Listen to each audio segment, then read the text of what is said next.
It's one of Ohio's most popular tourist destinations. We're headed to Holmes County to visit the Victorian House Museum and Glass Museum. It's a one-tank trip.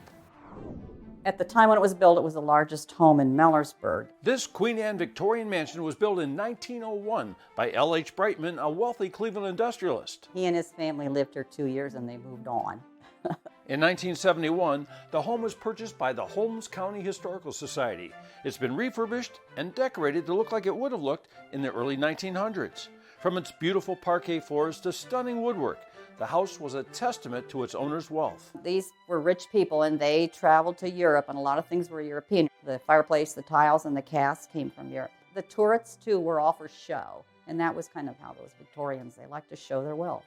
Because electricity was only available for a few hours a day, the home features both gas and electric lighting. It also has an intercom system. It's little silver horns that come out of the wall, and you would blow in it and it would whistle, and the other floors could hear, and then you have a lever you push down and talk into the tube. So it's kind of like the old tin can thing, except it's a tube going through the walls. The basement and upper floors showcase other items from the Historical Society's collection. There's a doctor's room, a lawyer's room, and lots of antique tools. Located on the same campus is the Millersburg Glass Museum. Millersburg Glass was founded in 1909 by John Fenton, one of three brothers of the Fenton Glass Company.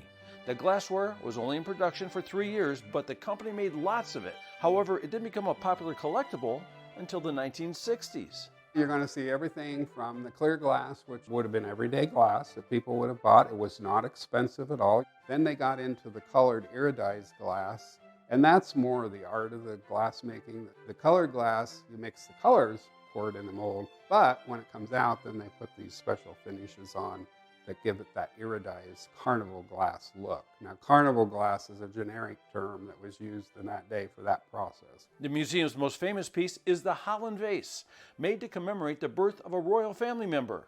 Its value, $155,000. But that's the most sought after piece of Millersburg right there. Think you might have some valuable Millersburg glass at home?